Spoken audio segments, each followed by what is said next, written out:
Assalamualaikum warahmatullahi wabarakatuh. Perkenalkan, nama saya Noka Ahmad Kurniliko. Saya dari 2011 nomor absen 30. Hari ini saya akan presentase tentang perbandingan sistem pemerintahan pada masa Kerajaan Samudra Pasai, Aceh, Demak, dan Makassar dengan sistem pemerintahan masa kini. Kita mulai dari sistem pemerintahan ekonomi, sosial, dan budaya Kerajaan Samudra Pasai. Sistem pemerintahan. Dalam struktur pemerintahan terdapat istilah menteri, syah bandar, dan kadi. Sementara anak-anak sultan baik lelaki maupun perempuan digelar dengan tun. Begitu juga beberapa petinggi kerajaan.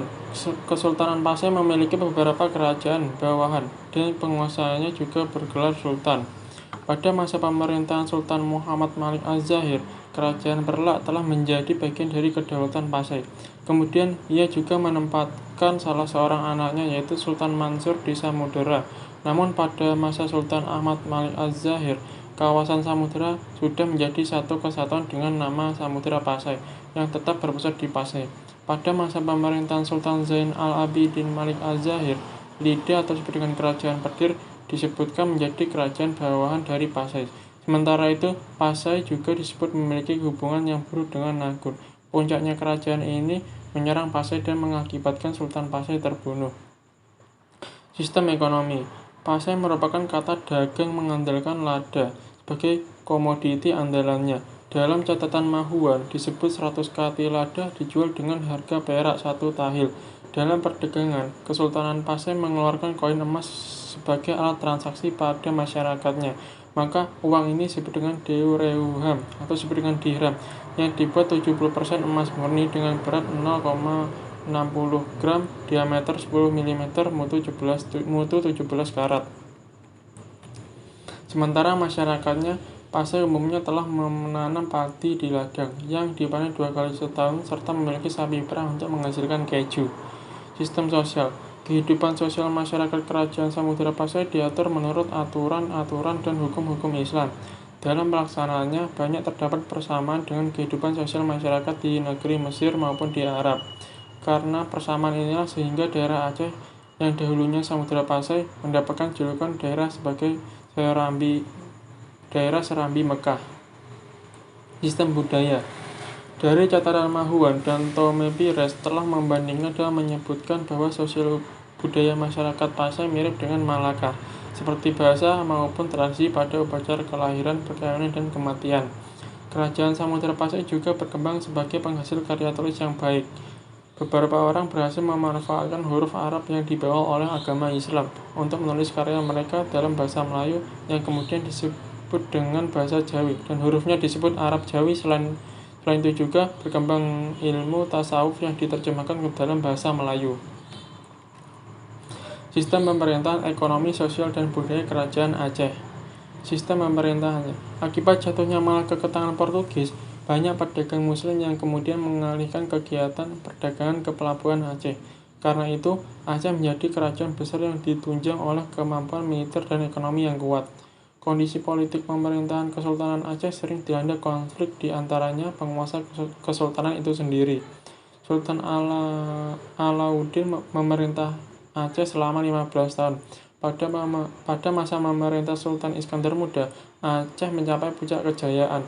Keberhasilan dalam memerintah didukung oleh kekuatan militer, terutama angkatan laut.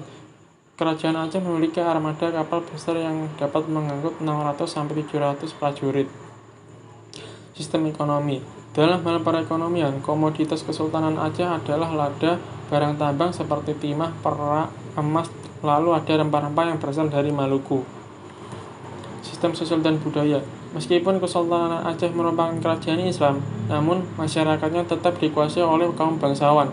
Dalam tatanan masyarakat, Aceh memiliki golongan bangsawan yang memiliki gelar Teuku dan golongan ulama yang bergelar Teungku. Kedua golongan ini sering bersaing berebut pengaruh dalam masyarakat. Adapun tokoh dalam aliran ini adalah Hamzah Fansuru dan dilanjutkan oleh Syamsuddin Pasai. Setelah Sultan Iskandar Muda wafat, aliran Ahlussunnah wal Jamaah menjadi berkembang pesat. Tokoh aliran ini adalah Nuruddin Ar-Raini yang berhasil menuliskan sejarah Aceh dengan judul Bustanusalatin. Dalam bidangnya budaya ada bangunan masjid peninggalan Sultan Iskandar Muda. Sistem pemerintahan ekonomi, sosial, dan budaya Kerajaan Demak. Sistem pemerintahan Kerajaan Demak berdiri kira-kira tahun 1478. Hal ini didasarkan pada saatnya jatuhnya Majapahit yang diperintah oleh Prabu Kertabumi pada Brawijaya kelima, dengan ditandai Candra Sengkala, sirna ilang ketani bumi, yang artinya tahun 1400 Saka atau tahun 1478 Masehi. Para wali kemudian sepakat untuk menobatkan Raden Patah menjadi raja di Kerajaan Demak dengan gelar Senapati Jibung Abdurrahman Panembahan Palembang Syahidin Panatagama. Untuk jabatan ini, Patih diangkat Ki Wanapala dengan gelar Mangkurat. Sistem ekonomi. Perdagangan antara Demak dengan pelabuhan-pelabuhan lain di Nusantara cukup ramai. Demak berfungsi sebagai pelabuhan transito atau disebut dengan penghubung. Daerah penghasil rempah-rempah dan memiliki sumber penghasilan pertanian yang cukup besar. Contohnya beras yang berlimpah. Sistem sosial dan budaya. Kehidupan sosial masyarakat Kerajaan Demak telah berjalan teratur. Kaum ulama menempati posisi terhormat dalam masyarakat dan pemerintahan Kerajaan Demak. Pemerintah diatur dengan hukum Islam, akan tetapi norma-norma atau tradisi-tradisi lama tidak ditinggalkan begitu saja. Hasil kebudayaan Kerajaan Demak merupakan kebudayaan yang berkaitan dengan Islam. Hasil kebudayaannya yang cukup terkenal dan sampai sekarang masih tetap berdiri adalah Masjid Agung Demak. Masjid itu merupakan lambang kebesaran Demak sebagai kerajaan Islam. Masjid Agung Demak selain kaya dengan ukiran-ukiran bercirikan Islam, juga memiliki keistimewaannya, yaitu salah satunya tiangnya dibuat dari kumpulan sisa-sisa kayu bekas pembangunan masjid itu sendiri yang disatukan atau disebut tatal. Raden Patah juga dikenal sebagai orang yang mencintai kesenian, terutama wayang. Sistem pemerintahan ekonomi, sosial, dan budaya Kerajaan Makassar. Sistem pemerintahan pada masa pemerintahan Sultan Hasanuddin tahun 1654 sampai tahun 1660. Kerajaan Makassar mencapai puncak kejayaannya. Ia berhasil membangun Makassar menjadi kerajaan yang menguasai jalur perdagangan di wilayah Indonesia bagian timur. Pada masa Hasanuddin terjadi peristiwa yang sangat penting, persaingan antara Gua Talo atau disebut dengan Makassar dengan Bone yang berlangsung cukup lama, diakhiri dengan keterlibatan Belanda dalam Perang Makassar tahun 1660 sampai 1669. Bone merupakan wilayah kekuasaan Makassar yang dipimpin oleh Arupalaka atau disebut dengan Arong Palaka, menawarkan kerjasama untuk membantu Belanda. Perang ini juga disulut oleh perilaku orang-orang Belanda yang menghalang-halangi pelaut Makassar, pembeli rempah-rempah dari Maluku, dan mencoba ingin memonopoli perdagangan. Karena keberaniannya melawan Belanda, membuat Sultan Hasanuddin juluki ayam jantan dari timur oleh orang-orang Belanda itu sendiri. Dalam perang ini, Hasanuddin tidak berhasil mematahkan ambisi Belanda untuk menguasai Makassar. Dengan terpaksa, Makassar harus menyetujui perjanjian Bongaya pada tahun 1667 yang isinya sesuai dengan keinginan Belanda, yaitu Belanda memperoleh monopoli dagang rempah-rempah di Makassar. Makassar harus melepaskan daerah kekuasaan berupa daerah di luar Makassar. Arupalaka diakui sebagai Raja Bone. Walaupun perjanjian sudah ditandatangani, tetapi Sultan Hasanuddin tetap berjuang melawan Belanda. Setelah benteng Sombaupu jatuh ke tangan Belanda, Sultan Hasanuddin turun tahta. Kekuasaannya diserahkan kepada putranya, Mapasomba. Belanda berharap Mapasoma dapat bekerja sama, namun sebaliknya, ia meneruskan perjuangan ayahnya. Rakyat Makassar marah atas keputusan perjanjian Bongaya. Perlawanan rakyat Makassar kian berkobar dan berlangsung hampir 2 tahun. Banyak pejuang Makassar pergi ke daerah-daerah lain seperti Banten, Madura, dan sebagainya, guna membantu daerah-daerah bersangkutan dalam upaya mengusir VOC. Pejuang tersebut diantaranya Karanggalesung Montemarano yang membantu perjuangan rakyat di Jawa Timur. Sementara itu, Arupalaka semakin leluasa untuk menguasai daerah Sopeng dengan pengawasan atau pantauan dari VOC. Setelah perjuangan rakyat Makassar benar-benar padam, Makassar pun jatuh ke tangan VOC secara keseluruhan. Sebutan Makassar sebagai pusat perdagangan bebas lenyap begitu saja. Sistem ekonomi. Makassar tumbuh menjadi pelabuhan yang ramai karena letaknya di tengah-tengah antara Maluku, Jawa, Kalimantan, Sumatera dan Malaka. Pertumbuhan Makassar makin cepat setelah Malaka jatuh ke tangan Portugis pada tahun 1511. Sedangkan Maluku dikuasai oleh Portugis dan Belanda. Banyak pedagang dari Malaka, Aceh, dan Maluku yang pindah ke Makassar. Para pedagang Makassar membawa beras dan gula dari Jawa dan daerah Makassar sendiri ke Maluku yang ditukarkan dengan rempah-rempah. Rempah-rempah itu lalu dijual ke Malaka dan pulangnya membawa dagangan seperti kain dari India, sutra, dan tembikar dari Cina, serta berlian dari Banjar. Sistem sosial dan budaya.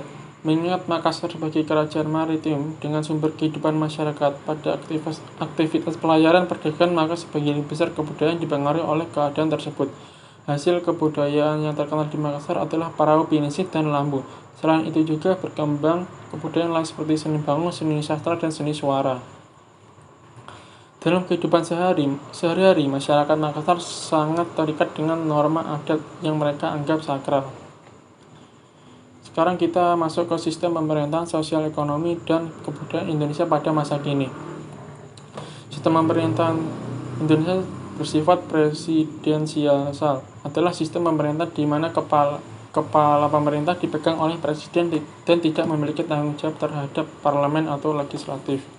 Sementara itu, menteri bertanggung jawab kepada presiden karena presiden memiliki kedudukan sebagai kepala negara sekaligus kepala pemerintahan. Pemerintahan presidensial memiliki tiga unsur pokok, yaitu presiden dipilih oleh rakyat dan bisa mengangkat para pejabat pemerintahan. Presiden memiliki masa jabatan yang tetap dan tidak ada status tumpang tindih antara badan eksekutif dan badan legislatif. Kembali sistem ekonomi. Sistem ekonomi yang kita pakai sampai saat ini sekarang adalah sistem ekonomi yang berlandaskan pasal 33 UUD tahun 1945. Sistem ekonomi ini mengedepankan pihak pemerintah dan swasta dalam mengelola perekonomian. Jadi ada pembagian peran yang jelas antara badan usaha milik negara dan badan usaha milik swasta. Kurang lebih begini pembagiannya. Pemerintah mengelola barang-barang yang berkaitan dengan hajat hidup orang banyak, sementara sisanya boleh dikelola swasta dengan pengawasan pemerintah. Sistem sosial dan budaya. Kehidupan sosial tergantung pada persatuan dan kesatuan. Apabila menelaah pertanyaan tersebut, maka dapat dikatakan bahwa peristiwa Sumpah Pemuda merupakan konsensus nasional yang mendapat perwujudan di dalam sistem budaya Indonesia yang didasarkan pada asas penting, yaitu sebagai berikut ini. Asas kepercayaan terhadap Tuhan Yang Maha Esa. Kesempurnaan hanya dapat dicapai oleh manusia dalam bermasyarakat, berbangsa, dan bernegara melalui semangat dan takwa. Sebab pada akhirnya apa yang diperoleh manusia, masyarakat, bangsa, dan negara, bahkan kemerdekaan itu adalah rahmat Tuhan Yang Maha Esa. 2. Asas merdeka. Kemerdekaan adalah hak segala bangsa. Karena itu kehidupan pribadi atau keluarga, masyarakat, dan bangsa bebas itu mempunyai tanggung jawab dan kewajiban masyarakat berbangsa dan bernegara yang menghargai, menghormati, dan menjunjung tinggi kemerdekaan itu. Asas persatuan dan kesatuan. Bangsa Indonesia terdiri atas aneka ragam suku, budaya, bahasa, adat, istiadat daerah, dan sebagainya. Telah membentuk negara Republik Indonesia yang meletakkan persatuan dan kesatuan sebagai asas sosial budayanya. 4. Asas kedaulatan rakyat. Kehidupan pribadi atau keluarga dalam bermasyarakat, berbangsa, dan bernegara selalu mengutamakan musyawarah untuk mufakat dalam rangka mengutamakan kepentingan umum di atas kepentingan golongan atau pribadi. 5. Asas adil dan makmur. Setiap pribadi atau keluarga dalam kehidupan harus mempunyai kehidupan yang layak dan adil, sehingga pekerjaan pendidik, profesi kesehatan, pangan, pakaian, dan perumahan, dan kepercayaan terhadap Tuhan Yang Maha Esa menjadi hak yang dipertanggungjawabkan dalam bermasyarakat, berbangsa, dan bernegara. Sekian hari ini persentase saya. Ada kurang lebihnya mohon maaf. Wassalamualaikum warahmatullahi wabarakatuh.